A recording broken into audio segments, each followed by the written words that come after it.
नमस्कार, एक बार फिर से स्वागत है मेरे YouTube चैनल पर। आज हम पढ़ने वाले हैं गोइंग बियॉन्ड यूरोसेंट्रिज्म या यूरोसेंट्रिसिज्म, अर्थात यूरोपीय केंद्रवाद से परे। ये जो आपका विचारधारा है, यह जो आइडिया है, यह समीर अमीन के द्वारा दिया गया था। समीर अमीन कंटेम्प्रेरी टाइम के बहुत ही बड़े इकोनॉमिस्ट थे, समकालीन समय के बहुत ही बड़े अर्थशास्त्री थे, और यह इजिप्ट के रहने वाले थे, इजिप्शियन थे, मिस्र के रहने वाले थे, और इनकी हाल में ही मृत्यु हुई है 2 साल पहले 2018 में। अगर आप न्यूज़ को फॉलो करते होंगे तो आपने शायद देखा होगा, ये काफ़ी न्यूज़ में रहा था। तो जब हम गोइंग बियॉन्ड यूरोसेंट्रिज्म की बात करते हैं तो यहाँ एक शब्द के साथ हमारा भेंट होता है, दैट इज़ यूरोसेंट्रिज्म, अर्थात यूरोपीय केंद्रवाद। जब हम कह रहे हैं कि हम यूरोपीय केंद्रवाद से परे जा रहे हैं, हम उससे दूर जा रहे हैं, तो इसका यह मतलब निहित है, इसका यह इम्प्लिसिट मीनिंग है, इनहेरेंट मीनिंग है कि कभी ना कभी हम यूरोपीय केंद्रवाद की मानसिकता से ग्रसित थे। कभी ना कभी यूरोसेंट्रिज्म वर्ल्ड को डोमिनेट करता था, और इसीलिए हमारे पर्सपेक्टिव से यूरोसेंट्रिज्म को समझना काफ़ी इम्पॉर्टेंट हो जाता है। और जब हम यूरोसेंट्रिज्म को समझेंगे तो उसके बाद गोइंग बियॉन्ड यूरोसेंट्रिज्म की थ्योरी हमें और अच्छे से समझ में आएगी। हम इसमें कॉम्पेरेटिव पॉलिटिक्स के पर्सपेक्टिव से भी देखेंगे और इंटरनेशनल रिलेशन के पर्सपेक्टिव से भी चीज़ों को देख लेंगे। इस वीडियो के बाद आपको 2 वीडियो और फॉलो करना है, जिसे मैं अभी ही बता दूं। आप आई बटन पे क्लिक करेंगे इस वीडियो को देखने के बाद, तो आपको वो दोनों वीडियो मेरे चैनल पे मिल जाएंगे, या फिर अंतिम में जो एंड स्क्रीन पे कार्ड्स आते हैं उन पर आपको 2 वीडियो मिल जाएंगे। गोइंग बियॉन्ड यूरोसेंट्रिज्म के कॉन्सेप्ट में हम फर्स्ट वर्ल्ड, सेकेंड वर्ल्ड और थर्ड वर्ल्ड के बीच में डिफरेंस को भी समझने का प्रयास करते हैं।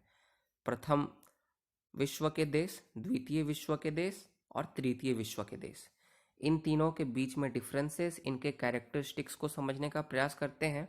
और उसमें से सबसे इम्पॉर्टेंट हो जाता है थर्ड वर्ल्ड कंट्रीज, तृतीय विश्व के देश, और इनके जो कैरेक्टरिस्टिक्स हैं, इनकी जो विशेषताएं हैं, जो कि लुसियन पाई ने दिया था, LW पाई ने, इसे हम डीपली देखने का प्रयास करते हैं, जिस पर मैंने वीडियो पहले बना दिया है, तो आप उसको अंत में देख लेंगे। तो इस वीडियो को देखने के बाद 2 वीडियोस अगर आप और देख लेंगे तो गोइंग बियॉन्ड यूरोसेंट्रिज्म का आपका जो कॉन्सेप्ट है वह पूर्ण हो जाएगा आपके सेमेस्टर एग्जाम्स के लिए। तो चलिए अब आगे हम देखते हैं इसमें। तो सबसे पहले यूरोसेंट्रिज्म क्या होता है?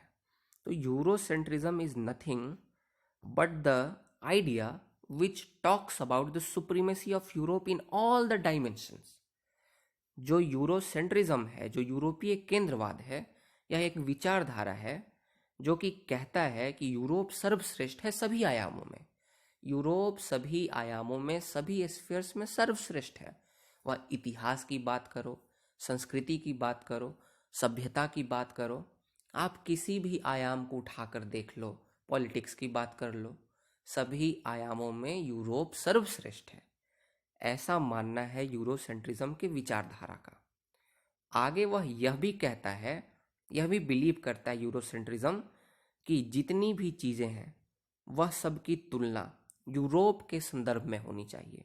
मतलब हम अगर किसी भी चीज़ की तुलना करें, किसी भी चीज़ को एनालाइज करें, किसी भी चीज़ को पढ़ने का प्रयास करें, तो हम उसे यूरोप के साथ रिलेट करके, उसके साथ कंपेयर करके, उसके संदर्भ में, उसके कंटेक्स्ट में पढ़ें।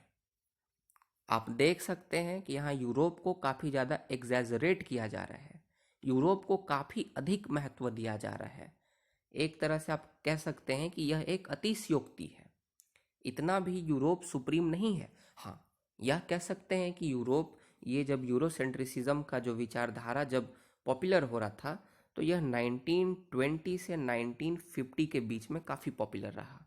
तो इस समय मान सकते हैं कि यूरोप कुछ हद तक डेवलप्ड तो था। यूरोपियन कंट्रीज सुपर पावर्स हुआ करते थे, यूरोपियंस का पूरे दुनिया पे राज हुआ करता था। वह कॉलोनियल पावर्स थे, उनके काफ़ी उपनिवेश उपनिवेश थे। ब्रिटेन के उपनिवेश थे, फ्रांस के उपनिवेश हुआ करते थे, हम स्वयं ब्रिटेन के उपनिवेश थे। इंडोनेशिया, भी उपनिवेश हुआ करता था। सभी जो कंट्रीज़ हैं, थर्ड वर्ल्ड कंट्रीज़ जिसे हम जानते हैं, अफ्रीका, लैटिन अमेरिका और एशिया के जो कंट्रीज़ हैं, वह कॉलोनीज हुआ करती थी। तो हाँ, सुप्रीमेसी तो थी यूरोप की, पर जितना इसमें एग्जेजरेट किया जा रहा है, जितना इसमें अतिशयोक्ति दिखाई जा रही है यूरोसेंट्रिज्म की थ्योरी में, उतना भी कुछ नहीं था। तो आप समझ गए हैं कि यूरोसेंट्रिज्म क्या होता है। यह कहता है कि भैया अगर आपको किसी भी चीज़ को एनालाइज करना है तो आप European history, European culture, European norms and values के माध्यम से उसको एनालाइज कीजिए। तो ये कहना था यूरोसेंट्रिसिज्म के थ्योरी का, सॉरी आइडियोलॉजी का। अब क्या क्या फीचर्स हैं यूरोसेंट्रिज्म के आइडियोलॉजी के। तो सबसे पहला फीचर है कि यह यूरोप के इतिहास और उसके कल्चर को सर्वश्रेष्ठ दिखाता है, उसको सेलिब्रेट करता है। वहीं दूसरी तरफ जो नॉन यूरोपियन कल्चर्स हैं उनको इन्फीरियर घोषित करता है कि वह हमसे काफ़ी तुच्छ हैं और उनको कम वैल्यू देता है। साथ ही साथ यूरोप को सिविलाइज्ड अर्थात सभ्य, एक सभ्यता के रूप में घोषित करता है। वहीं दूसरी तरफ जो नॉन यूरोपियन कंट्रीज़ हैं, जो एशिया के देश हैं, अफ्रीका के देश हैं, उन्हें अनसिविलाइज्ड घोषित करता है। यह भी कहता है कि जो यूरोप है that is the land of reason. Europe जो है वह रेशनैलिटी की, साइंटिफिक टेम्पर की भूमि है। अर्थात यूरोप में लोग रीजन अर्थात अपने बुद्धि से काम लेते हैं, तार्किक क्षमता का उपयोग करते हैं।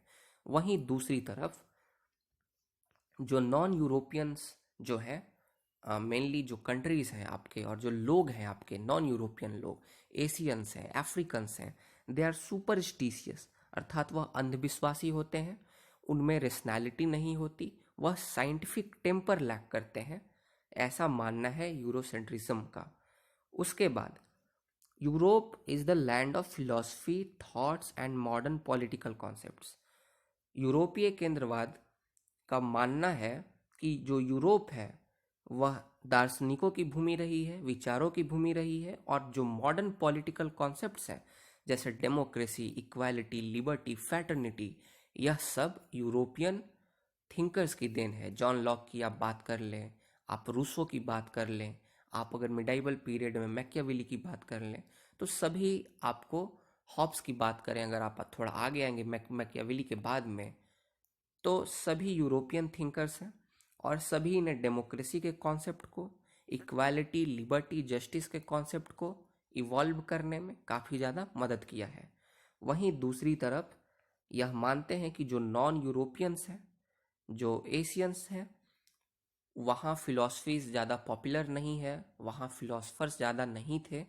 और आपको पता हो कि इस समय तक जो चाणक्य हैं वह भी हमें नोन नहीं थे 1920 तक। 1921 के बाद जो पांडुलिपि में लिखी हुई थी उनकी अर्थशास्त्र, तो अर्थशास्त्र जो है वह आर सामाशास्त्री उसको डिकोड करते हैं और बहुत बाद में हमें अर्थशास्त्र के बारे में पता चलता है कि भाई आज के 2500 साल पहले हमारे इंडिया में भी ऐसे फिलोसफर थे जो कि आज यूरोप में मिलना, मॉडर्न टाइम में मिलना भी काफ़ी मुश्किल है। पर जब यूरोसेंट्रिज्म का कॉन्सेप्ट पूरे दुनिया पर हावी था, उस समय तक हमें चाणक्य के बारे में नहीं पता था, हमें और भी जो ग्रेट थिंकर्स थे चाइना के उनके बारे में नहीं पता था। तो ये सब चीज़ें हैं, ये सब फीचर्स हैं, विशेषताएं हैं यूरोसेंट्रिसिज्म की। कुल मिलाकर अगर हम बात करें तो हम कह सकते हैं कि यह एक इनटॉलरेंट आइडियोलॉजी है। अर्थात यह और किसी कल्चर को एक्सेप्ट नहीं करता, यह मोनोकल्चरलिज्म पे बिलीव करता है। अर्थात एक संस्कृतिवाद पे इसका विश्वास है कि एक ही कल्चर है, वही सुप्रीम होना चाहिए और बाकी लोग उसी कल्चर को फॉलो करें। That is the European culture. तो ये फीचर्स हैं यूरोसेंट्रिज्म के। अब आगे हम देखेंगे कि आखिर यूरोसेंट्रिज्म का पॉपुलर होने के क्या क्या कारण रहे। जो यूरोपीय केंद्रवाद की जो विचारधारा है वह काफ़ी पॉपुलर हुई, इसे काफ़ी ख्याति प्राप्त हुई इंटरनेशनल लेवल पर। तो ऐसे क्या कारण हैं इसके पीछे कि इस वाहियात विचारधारा को इतनी ख्याति प्राप्त हुई है, जो कि कहता है कि पूरे दुनिया को एक ही चश्मे के साथ देखो। भाई सभी जगह के कल्चर, सभी जगह के लोग अलग होते हैं। तो अगर सभी लोगों को समझना है, अगर हमें इंडिया को समझना है तो हम यूरोप के कल्चर पे कैसे समझेंगे? पर उसके पीछे कारण था कि इस आइडियोलॉजी को ख्याति प्राप्त हुई। सबसे पहला कारण था कि जो कॉलोनियलिज्म है, जो उपनिवेशवाद का जो विचारधारा है, उसे लेजिटिमाइज करना था, उसे वैधानिकता देनी थी। और जब उसे वैधानिकता देनी है तो दुनिया को दिखाना पड़ेगा ना कि यूरोप जो कॉलोनियलिज्म की प्रैक्टिस को अपना रहा है, यूरोप सर्वश्रेष्ठ है, इसीलिए वह कॉलोनीज बना रहा है चारों तरफ। और यूरोप कॉलोनीज इसलिए बना रहा है क्योंकि वह आप लोगों की मदद करना चाहता है। मदद क्यों करना चाहता है? तो यहाँ वाइट मैन बर्डन थ्योरी का काफ़ी अधिक रोल हो जाता है। देखिए, वाइट मैन बर्डन थ्योरी जो है, वाइट मैन्स बर्डन थ्योरी, जो कि जो रुडयार्ड किपलिंग्स जो हैं, जो कि एक आपके पोएट होते हैं, इंग्लिश पोएट, इनके द्वारा दिया जाता है। तो ये कहते हैं कि जो यूरोपियन लोग हैं उनके कंधों पर भगवान ने, गॉड ने एक बोझ देकर भेजा है कि वह पूरे दुनिया को सिविलाइज करें। जो नॉन यूरोपियंस हैं उनको सिविलाइज करें, उनको सभ्य बनाएं, उनको साइंटिफिक टेम्पर सिखाएं, उनको रेशनैलिटी प्रोवाइड कराएं, उनको रीज़न प्रोवाइड कराएं। तो ये वाइट मैन बर्डन थ्योरी का कहना है। अब इस वाइट मैन बर्डन थ्योरी को प्रूव कब किया जा सकता है? जब यह प्रोपोगेट किया जाए, इस विचार को फैलाया जाए कि भाई सच में जो यूरोपियंस हैं, जो यूरोप का कल्चर है बहुत ही अच्छा है, यूरोप की हिस्ट्री एकदम ग्लोरी से भरी हुई है, बहुत गौरव गाथाएं हैं उसमें। तो इस तरह से जो वाइट मैन बर्डन थ्योरी है उसे लोग एक्सेप्ट करने लगेंगे कि हाँ भाई, यूरोपियंस में बात तो है। यूरोसेंट्रिसिज्म यही कर रहा है, एक तरह से इम्पोज करना चाह रहा है इस आइडिया को कि यूरोपियंस बेस्ट है। और जब यूरोपियन बेस्ट है तो वाइट मैन बर्डन थ्योरी भी सही है।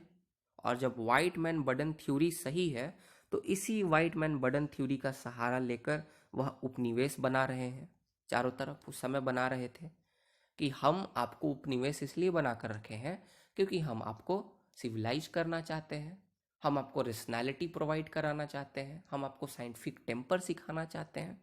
तो यह यूरोसेंट्रिज्म की जो थ्योरी है, इसका सबसे पहला पॉपुलर होने का कारण है कि जो यूरोपियन पावर्स थे वह अपने कॉलोनियलिज्म को लेजिटिमाइज करना चाहते थे, उसे वैधानिकता प्रदान करना चाहते थे। दूसरा कारण है माइट इज राइट, कि जो शक्तिशाली होता है वह सही होता है। यही आपका कॉन्सेप्ट है। आप सभी जानते हैं कि जो मजबूत आदमी होता है वह अपना बात मनवा देता है। तो यूरोपियन कंट्रीज उस समय सुपर पावर्स हुआ करती थी, mainly France, Britain, Germany, Italy भी उस समय उभर रही थी उस टाइम पीरियड में, 1920 से 1950 के बीच में मेनली आप अगर देखें तो।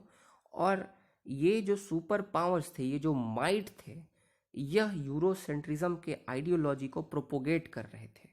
और यही कारण है कि यूरोसेंट्रिज्म जो है वर्ल्ड एरिना पे काफ़ी पॉपुलर हुआ। तीसरा कारण है कि जितने भी थ्योरिस्ट थे वह सब के सब यूरोप से थे। जितने भी आपके थिंकर्स थे, पॉलिटिकल थिंकर, आपके थ्योरिस्ट थे, सब यूरोप से थे। तो जो यूरोप से रहेंगे वह हमेशा यूरोप की बड़ाई करेंगे, वह हमेशा यूरोप के कल्चर की, वहाँ के हिस्ट्री की गुणगान करेंगे। और इससे भी यूरोसेंट्रिज्म काफ़ी फेमस होता है।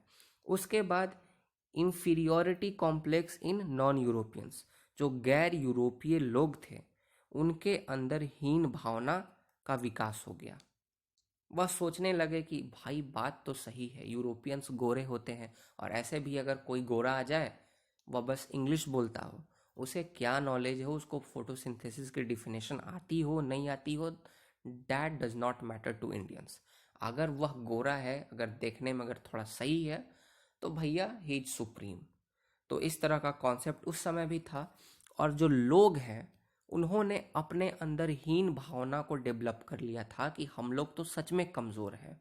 और यह कारण है कि उन्होंने आसानी से यूरोपीय केंद्रवाद के विचारधारा को एक्सेप्ट कर लिया और इससे भी यूरोसेंट्रिज्म को बल मिलता है और वह वर्ल्ड एरिना पे काफ़ी फेमस हो जाता है।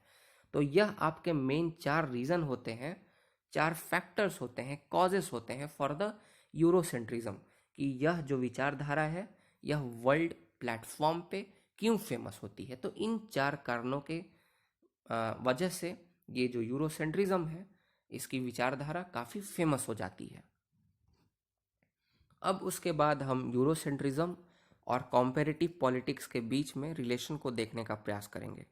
तो यूरोसेंट्रिज्म जो है वह कॉम्पेरेटिव पॉलिटिक्स को मेनली 1920 से 1950 तक डोमिनेट करता है, और यह वही टाइम है जब हम लोग ट्रेडिशनल मीनिंग ऑफ पॉलिटिक्स को फॉलो करते थे। अगर आपने मेरा meaning, nature and scope of comparative politics वाला वीडियो को देखा होगा तो आप इसको सही से रिलेट कर पाएंगे। तो इस समय ट्रेडिशनल मीनिंग, इस टाइम पीरियड में traditional meaning of politics, institutional meaning of politics ज़्यादा डोमिनेट करता था वर्ल्ड को, जिसका मानना था कि अगर आप कॉम्पेरेटिव पॉलिटिक्स को पढ़ना चाहते हैं, राजनीति को समझना चाहते हैं, तो आप बस राज्य और उसके अंगों का विश्लेषण कीजिए, उन्हीं को पढ़िए। आप स्टेट और उनके ऑर्गन्स को, लेजिस्लेचर, एग्जीक्यूटिव, जुडिशियरी, बस इन चीज़ों को देख लीजिए, पढ़ लीजिए। आपका जो स्टडी है, आपका जो अध्ययन है वह समाप्त हो गया। बस इतना तक ही सीमित था। तो इसी टाइम पीरियड में आपका यूरोसेंट्रिज्म जो है वह हावी होता है कॉम्पेरेटिव पॉलिटिक्स में। और अकॉर्डिंग टू यूरोसेंट्रिज्म इसका मानना है कि अगर आप कॉम्पेरेटिव पॉलिटिक्स को समझना चाहते हैं तो मात्र एक काम कीजिए, आप यूरोप में जो इम्पोर्टेंट कंट्रीज़ हैं बस उनको एनालाइज कर लीजिए, उनके इंस्टीट्यूशंस को पढ़ लीजिए, उनके लेजिस्लेचर को, एग्जीक्यूटिव को, जुडिशियरी को और स्टेट को पढ़ लीजिए, नेचर ऑफ स्टेट। बस अगर आप इतना पढ़ लेंगे तो आपका कॉम्पेरेटिव पॉलिटिक्स का जो अध्ययन है वह समाप्त हो जाएगा। आपको पूरी दुनिया को पढ़ने की कोई आवश्यकता नहीं है। उस समय मेनली तो इंस्टीट्यूशनल मीनिंग ही था, तो हम लोग पढ़ेंगे क्या? इंस्टीट्यूशंस को ही पढ़ेंगे। और जब हम यूरोप के इन इंस्टीट्यूशंस को पढ़ लेंगे अकॉर्डिंग टू यूरोसेंट्रिज्म, अगर यूरोप के कुछ देशों के अगर इंस्टीट्यूशंस को पढ़ लेंगे तो हमारा पूरा अध्ययन समाप्त हो जाएगा। क्योंकि यूरोसेंट्रिज्म आगे कहता है कि बाकी जितने भी दुनिया में आपको पॉलिटिकल सिस्टम्स मिलेंगे वह सब यूरोप के द्वारा ही दिए गए हैं, वह यूरोप के आइडियाज से ही बने हैं। आप अगर किसी थर्ड वर्ल्ड कंट्री में देखिएगा पार्लियामेंट को, मैं एग्जांपल दे रहा हूँ, तो पार्लियामेंट का कॉन्सेप्ट कहाँ से आया? ब्रिटेन से आया। तो ये कहना था यूरोसेंट्रिज्म का। आप समझ सकते हैं कि अगर आपको इंडिया के पॉलिटिकल सिस्टम को भी पढ़ना है तो आप बस ब्रिटेन के पॉलिटिकल सिस्टम को पढ़ लीजिए, आप इंडिया को भी समझ जाइएगा, ऐसा कहना है यूरोसेंट्रिज्म का। क्योंकि यूरोप से ही चीज़ों को बोरो किया गया है, क्योंकि यूरोप जो है वह कोर है, वह सेंटर है सभी चीज़ों का। तो ये यूरोसेंट्रिज्म का आपका आइडियोलॉजी है। और इसीलिए in this period European institutions played very vital role and dominated the field of comparative politics. और यही कारण रहा कि जो आपके यूरोपीय जो संस्थान रहे वह काफ़ी अहम रोल निभाते हैं और डोमिनेट करते हैं कॉम्पेरेटिव पॉलिटिक्स को। और जैसा कि मैंने आपको बताया कि यूरोसेंट्रिज्म का मानना है, यह कंसिडर करता है कि अगर आपने बस कॉम्पेरेटिव स्टडी कर लिया यूरोपियन कंट्रीज़ का तो वह आपके लिए काफ़ी है। अगर इंपॉर्टेंट यूरोपियन कंट्रीज़ को आपने पढ़ लिया तो इसका मतलब आपने सब कुछ पढ़ लिया, ऐसा कहना है आपका।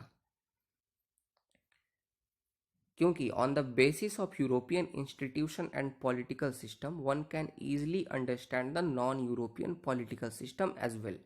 जैसा कि मैंने आपको बताया, they are ultimately borrowed from the Europe, they follow us our system. ठीक है, वह हमें फॉलो करते हैं, हमारे सिस्टम को फॉलो करते हैं। तो ये चीज़ें तो मैंने आपको बता दी। लेकिन इसी दौरान एक आपका बहुत ही इंपॉर्टेंट डेवलपमेंट हो जाता है। मैंने आपको बताया था कॉम्पेरेटिव पॉलिटिक्स के इंट्रोडक्शन वाले वीडियो में कि जो पॉलिटिक्स है दैट इज़ डायनेमिक। पॉलिटिक्स का जो मीनिंग है वह चेंज होते रहता है। और एक बार फिर 1950 और 1960 के बीच में आपका जो पॉलिटिक्स है उसका मीनिंग चेंज हो गया। जो इंस्टीट्यूशनल मीनिंग था पॉलिटिक्स का वह अब बिहेवियरल मीनिंग हो गया, वह अब साइंटिफिक मीनिंग हो गया। अब हम इंस्टीट्यूशन से दूर हो गए, अब हम पॉलिटिक्स को देखने लगे as the subsystem of the social system. अब हम पॉलिटिक्स को सोसाइटी के साथ जोड़कर देखने लगे, ना कि सिर्फ राज्य के साथ। अब हम पॉलिटिकल इंस्टीट्यूशन और सोसाइटी के बीच के रिलेशंस को भी हम देखने लगे। तो ये आपका बहुत ही बड़ा चेंज आया in the realm of the politics. जो एरिया है आपका पॉलिटिक्स का, उसमें बहुत बड़ा चेंज आया। और इसी जैसा कि मैंने आपको बताया कि अब हम इंस्टीट्यूशंस और सोसाइटी के बीच के रिलेशंस को देखने लगे, समझने लगे। तो अब हम पॉलिटिक्स या कॉम्पेरेटिव पॉलिटिक्स के माध्यम से क्या देखने का प्रयास करेंगे कि जो पार्लियामेंट है और जो सोसाइटी है एक पर्टिकुलर कंट्री का, उसके बीच में क्या रिलेशन है। और हम जानते हैं कि पॉलिटिकल सिस्टम का मॉर्फोसिस हो जाता है according to the given condition. जो कह रहा था यूरोसेंट्रिसिज्म कि अगर आप इंडिया में पार्लियामेंट को समझना चाहते हैं तो आप ब्रिटेन के पार्लियामेंट को पढ़ लीजिए, आपको समझ में आ जाएगा। तो हम इंस्टीट्यूशन को तो समझ सकते हैं, पार्लियामेंट के नेचर को, पर उस पार्लियामेंट, उस कंट्री के पार्लियामेंट और वहाँ के समाज के बीच में क्या संबंध है, वह हम ब्रिटेन के पार्लियामेंट और ब्रिटेन के समाज के बीच के रिलेशन को पढ़ के नहीं समझ पाएंगे। क्योंकि वहाँ जो पार्लियामेंट का नेचर होगा वह बदल जाएगा with according to the relation to the people of the Britain. और जो इंडिया में जो पार्लियामेंट होगा उसका जो आपका स्वरूप है वह सोसाइटी के हिसाब से बदल जाएगा। क्योंकि जो पॉलिटिकल सिस्टम्स हैं उसमें मॉर्फोसिस होता है, वह कंडीशन के हिसाब से बदल जाते हैं। जिस तरह की सोसाइटी होगी, जिस तरह का समाज होगा, कल्चर होगा, सोशलाइजेशन होगा, सामाजिकीकरण होगा, ये सब आपको सेमेस्टर 4 में पढ़ना इन सब टर्म्स को। तो जिस तरह का सामाजिकीकरण होगा, सोशलाइजेशन होगा, उस तरह से पॉलिटिकल इंस्टीट्यूशंस, पॉलिटिकल सिस्टम्स भी ढल जाते हैं। तो इस तरह से यूरोसेंट्रिसिज्म जो है वह धीरे धीरे लुप्त होता जाएगा जब आपका बिहेवियरल अप्रोच आ जाएगा। तो क्योंकि अब हम सिर्फ इंस्टीट्यूशंस तक सीमित नहीं हैं, अब हम समाज और इंस्टीट्यूशन के बीच के रिलेशंस को भी देखने का प्रयास करेंगे। और हम यूरोप के चश्मे को लगाकर हम इंडिया के सोसाइटी को नहीं समझ सकते।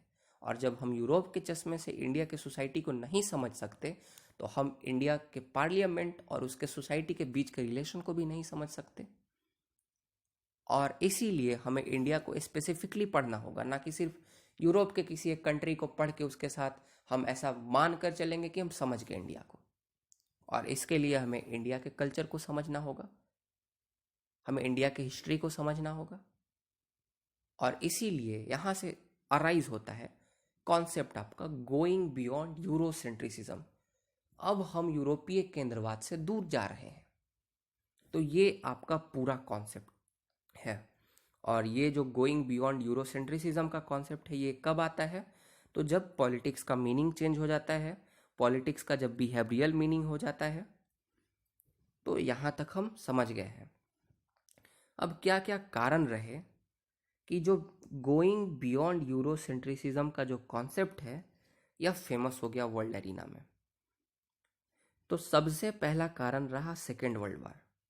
सेकेंड वर्ल्ड वार का जब अंत होता है तो उसी के साथ साथ आपका यूरोसेंट्रिसिज्म के कॉन्सेप्ट का डिक्लाइन होता है। यूरोसेंट्रिसिज्म क्या बात करता था? Supremacy of Europe.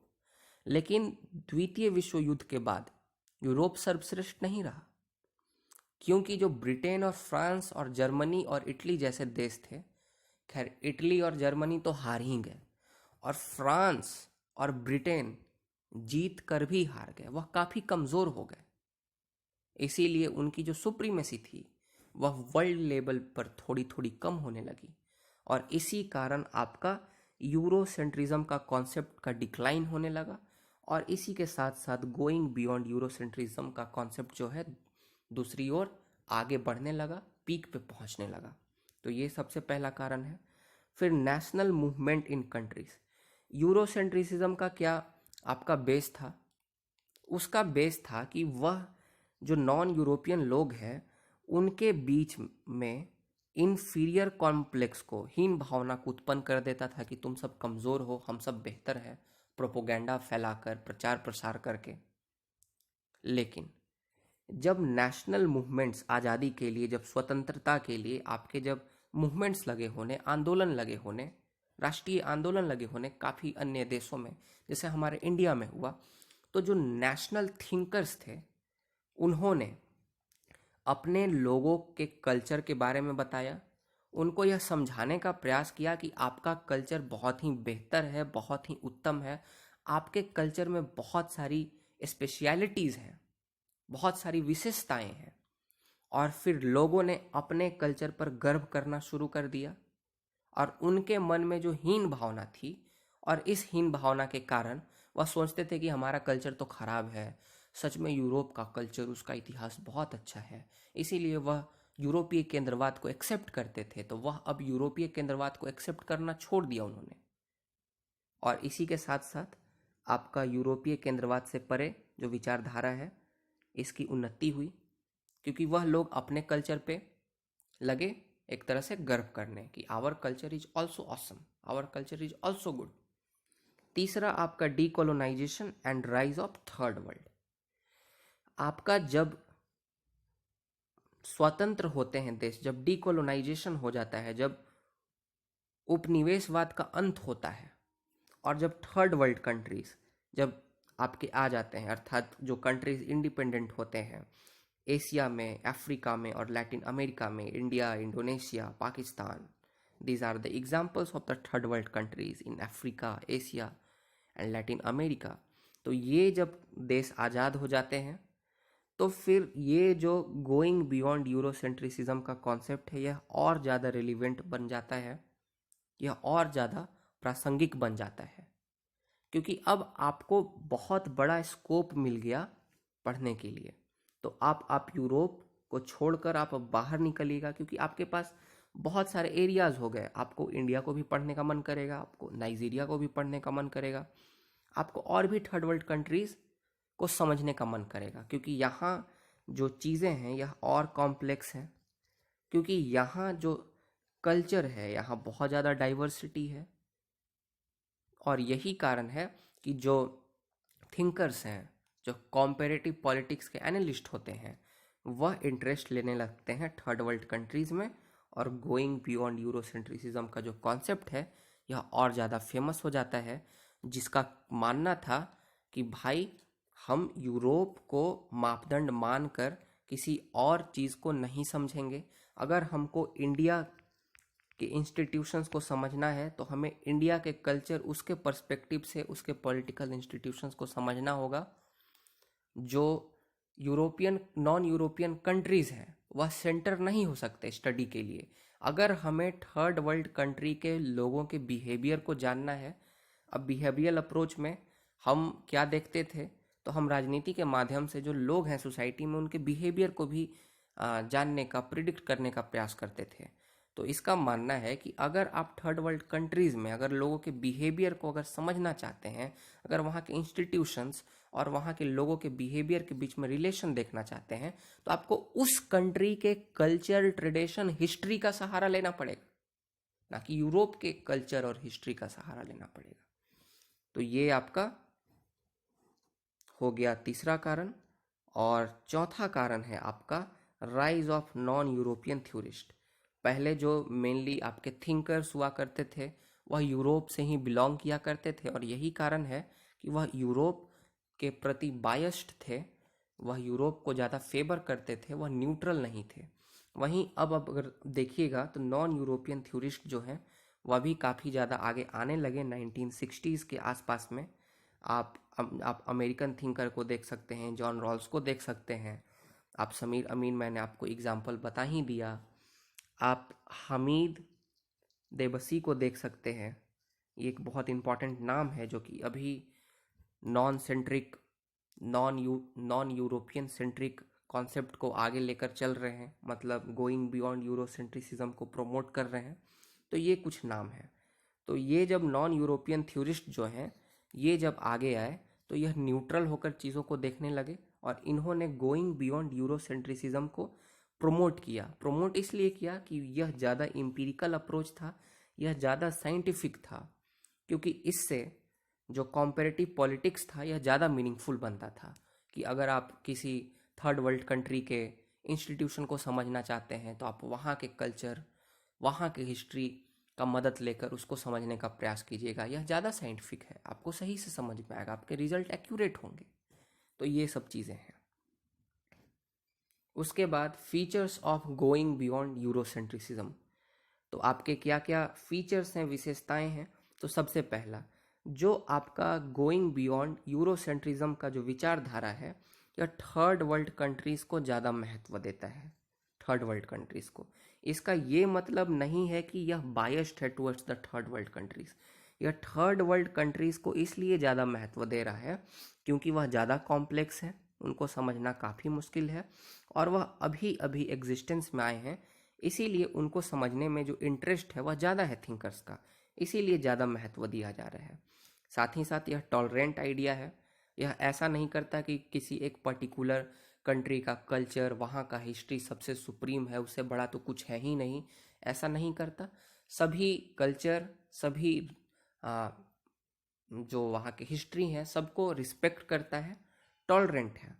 साथ ही साथ मल्टी कल्चरलिज्म में, बहुसंस्कृतिवाद में इसका बिलीव करता है, विश्वास रखता है मल्टी कल्चरलिज्म पे, कि जो सभी कल्चर्स हैं, सभी कल्चर्स इम्पॉर्टेंट हैं, और अगर हमें किसी भी कंट्री के लोगों के पॉलिटिकल बिहेवियर को देखना है, वहाँ के इंस्टीट्यूशंस को समझना है, तो हमें जितने भी कल्चर्स पाए जाते हैं उस कंट्री में, सबको हमें स्टडी करना पड़ेगा और सबके पर्सपेक्टिव से हमें चीज़ों को एनालाइज करना पड़ेगा।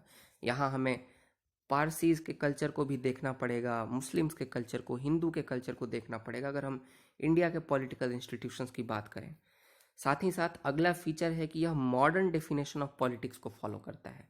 भाई इसका न्यू ही है, इसका बेसिस ही है आपका on the modern definition of politics which is the behavioural meaning of politics, जो कि बात करता है कि हमें इंस्टीट्यूशंस के बाद भी देखना है, सोसाइटी को देखना है, जो कि कहता है कि politics is the subsystem of the social system. आप इंट्रोडक्शन वाले वीडियो को देखिए, आपको चीज़ें और अच्छे से समझ में आएंगी, जो कि पॉलिटिकल एक्टिविटी, पॉलिटिकल पावर और पॉलिटिकल पावर को समझने का प्रयास करता है, पॉलिटिकल एक्टिविटी को समझने का प्रयास करता है, और पॉलिटिकल प्रोसेस को समझने का प्रयास करता है, सभी चीज़ों को समझने का प्रयास करता है। अगर ये तीन चीज़ों का मतलब आपको पता नहीं है तो इंट्रोडक्शन वाले वीडियो में जाए। और साथ ही साथ यह मॉडर्न डेफिनेशन ऑफ पॉलिटिक्स को फॉलो करता है, इसीलिए ज़्यादा इम्पीरिकल है देन द यूरोसेंट्रिज्म। क्योंकि यूरोसेंट्रिज्म जो है, यूरोसेंट्रिज्म क्या करता है, तो वह तो कहता है कि भाई यूरोप के ही मापदंडों से सभी चीज़ों को एनालाइज कर दो, जो कि अनसाइंटिफिक है, जो कि इम्पीरिकल नहीं है, जो कि अनुभवों पर बेस्ड नहीं है। अगर आप इंडिया के पार्लियामेंट को पढ़ना चाहेंगे, यहाँ के पॉलिटिकल इंस्टीट्यूशन को पढ़ना चाहेंगे, तो आपको यहाँ आकर स्टडी करना पड़ेगा, इम्पीरिकल स्टडी करना पड़ेगा। यूरोसेंट्रिसिज्म का तो कहना था कि आप यूरोप में ही बैठे बैठे आप ब्रिटेन के पार्लियामेंट को समझ के आप इंडिया के पार्लियामेंट को समझ जाइएगा। तो यह तो इम्पीरिकल इन नेचर नहीं है, यहाँ तो आप अनुभव करके चीज़ों को नहीं समझ रहे हैं। वहीं दूसरी तरफ गोइंग बियॉन्ड यूरोसेंट्रिसिज्म में आप चीज़ों को अनुभव करके समझते हैं। तो यही आपका कुल मिलाकर कॉन्सेप्ट है गोइंग बियॉन्ड यूरोसेंट्रिसिज्म का। और यूरोसेंट्रिसिज्म का भी अगर इंटरनेशनल रिलेशन में देखें तो यह कॉन्सेप्ट क्या बोलेगा कि अगर आपको अंतर्राष्ट्रीय संबंधों को समझना है तो आप बस यूरोप के जो इम्पोर्टेंट कंट्रीज़ हैं उनके बीच के संबंधों को समझ जाइए, आप पूरे दुनिया में जितने भी नेशन स्टेट्स हैं सबके बीच के संबंधों को समझ जाएंगे। क्योंकि जो यूरोपियन कंट्रीज़ हैं वही इम्पोर्टेंट है, वही डोमिनेंट है।